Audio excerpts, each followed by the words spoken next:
Ai mai mai. Cái đâu đấy? Singju su đó. Ê. Đi luôn rồi luôn này. Buồn em su đây cái quan nó sẽ đi mà. Qua đây sẽ đi.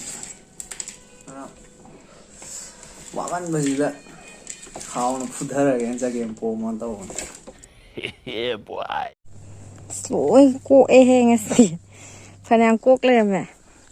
Tựa, sai cái lỗi xong hầu này cuốc lên. Xe nghĩ mà lùi bên này rồi. Em mai mai. Video nằm yes, đam tiếng bị rộ. Ai chắc lôi xa lệ chắc là bắt đầu rồi lôi xa lộ. Mẹ hoang tahan biếu.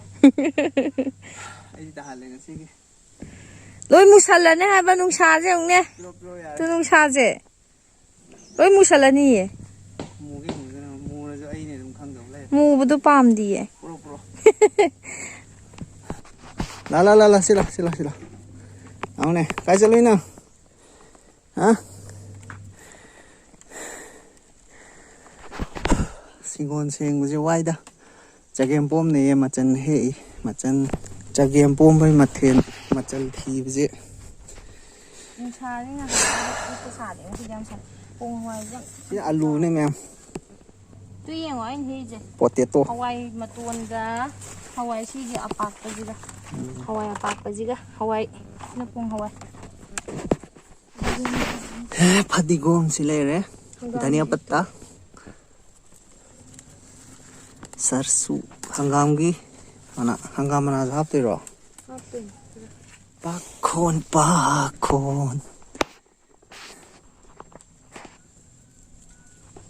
Makon. Thật ra.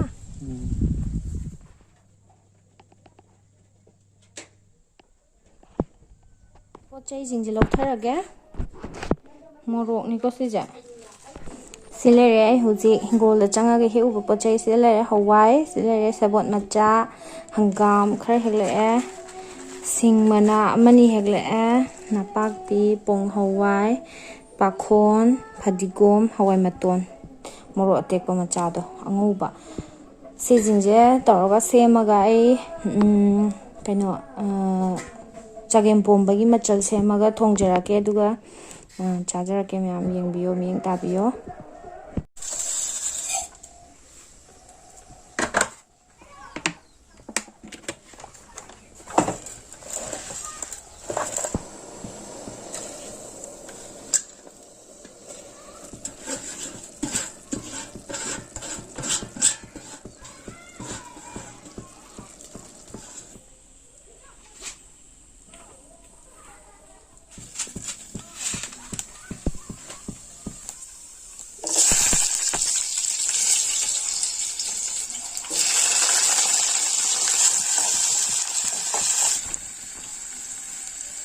Mấy chưa này.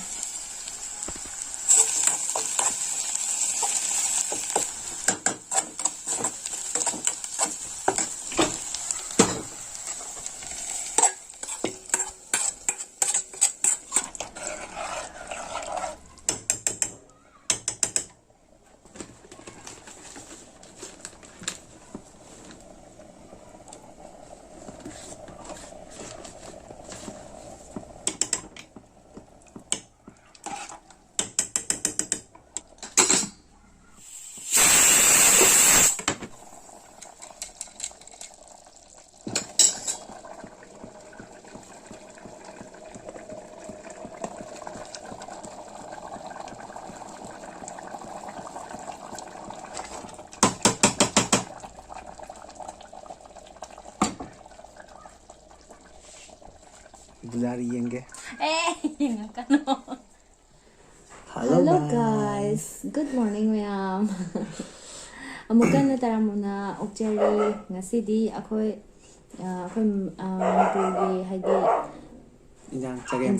Chagem Pomba chajage ado Singju khar sure adagi champut yaure nga tawba yaure chak yaure kotna ba yaure adudi akoy chaba hora tin yo lai thabak waru gi ngasidi ma thabak kha sudagre ado ngasi ware do mem chaba hora nga ngaro ai yam thona chani u ga tin yo lai ai di Singju su Chagem Pomba ne mem mo saga ra hang Chagem Pomba rồi. Chagem Pomba hấp thơm của. Xì. Đi mềm. Cha bà hổ cái mèo. Hầu cái có. Chăm phút ăn ra cái. Mai lên chăm phút. Nga chứ. Làm chó vậy bạn. Nè. À sang cỡ cái dài đấy vô lực này. À hai phép cái dài đồ là cái gì Singju mình Singju nên tiện ngon bị hấp bé. Nga thì giờ. Ôi ngon như product nè. Hả?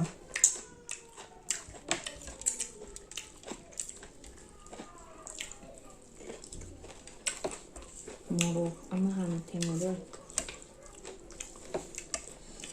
Manam gì bảo thì sẽ tận lấy hả? Mà bụi. Tam cháu.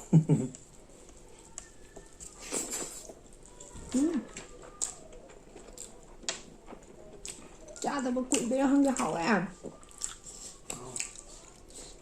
Ta xem nào rồi. Khó lắm đâu rồi.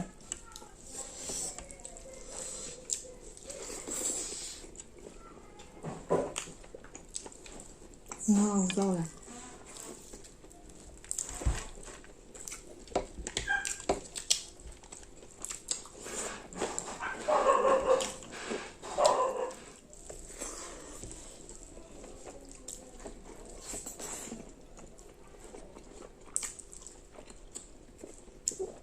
Mà tùm rồi.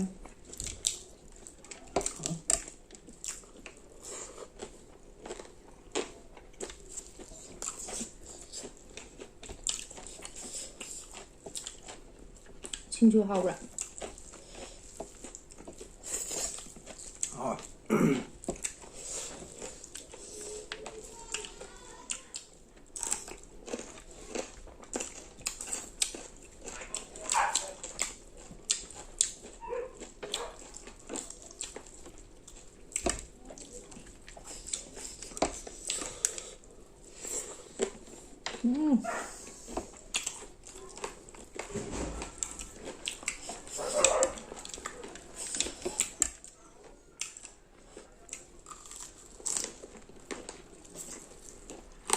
Cái mà tha nó mong ngon thì rất kìa.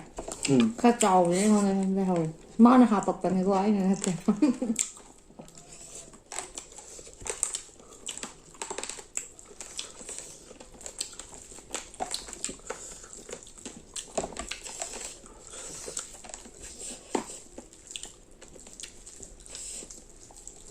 Rồi.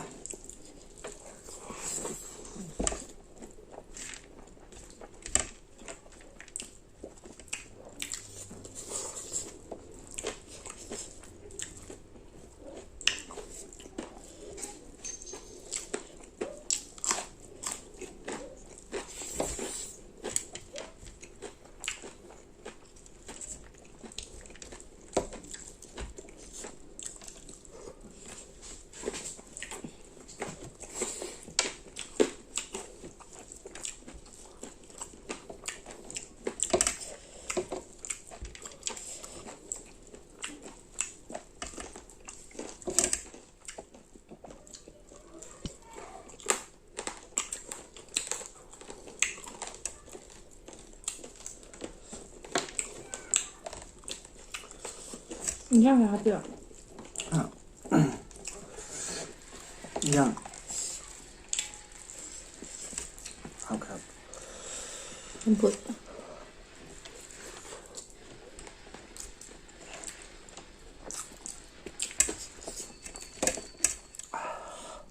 Hảo vậy. Con này quá không hết. Hảo vậy hảo vậy.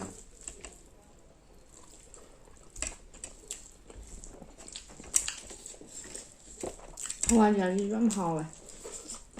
Hoa giờ hầu trời đi cho em bùm đi hầu tầm như vậy. Hoa giờ đi mà làm nhận nó xíu ạ.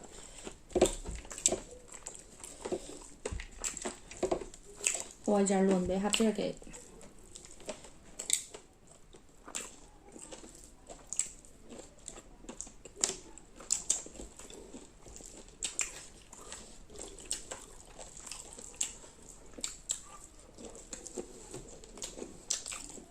Chắc trong hành mình ấy là được.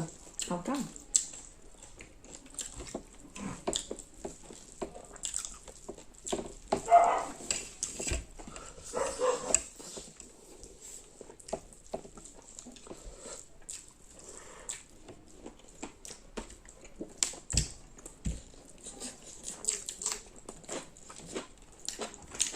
Ngꯥꯒ ꯑꯩꯉꯣꯟꯗ ꯂꯣꯏ ꯌꯥꯎꯔꯝꯃꯕ ꯀꯩꯅꯣ ꯇꯧꯔꯦ.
ꯆꯠꯂꯦ.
ꯍꯔꯤꯕꯣꯞꯀꯥꯏ ꯃꯅꯝ ꯈꯨꯅꯨꯡꯁꯤꯃ.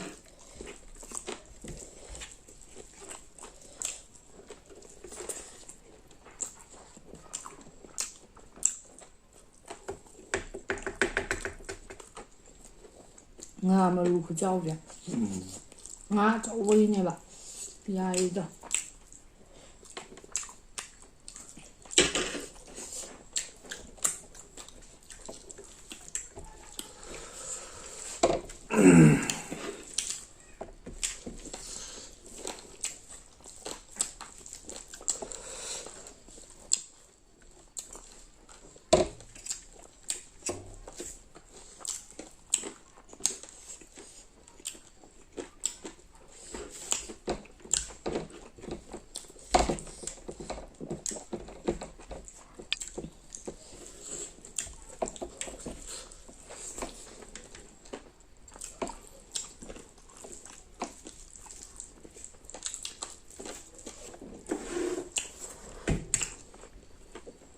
ꯆꯥꯛ ꯂꯣꯏꯁꯤꯟꯕ ꯉꯝꯃꯔꯣꯏ. ꯋꯥꯔꯦ. ꯏꯟꯖꯥꯡꯁꯨ ꯂꯣꯏꯁꯤꯜꯂꯛꯑꯦ. ꯁꯤ ꯆꯥꯛꯁꯤꯗꯤ ꯉꯝꯃꯔꯣꯏ.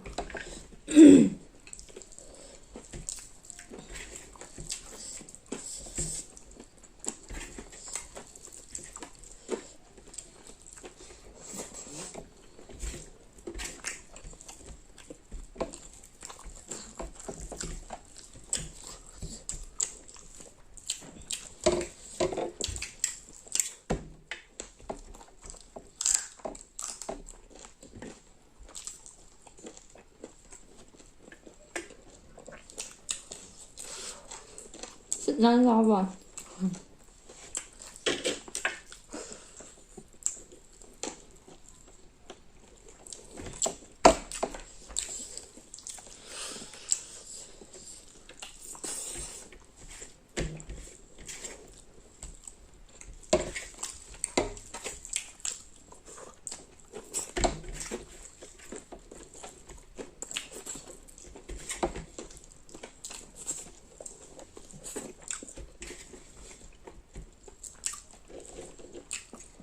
Wow kìa. Humang khai. Làm hao đấy. Nhằm chỉ nào hộp đấy. Singju chặt. Tôi chặt một cái.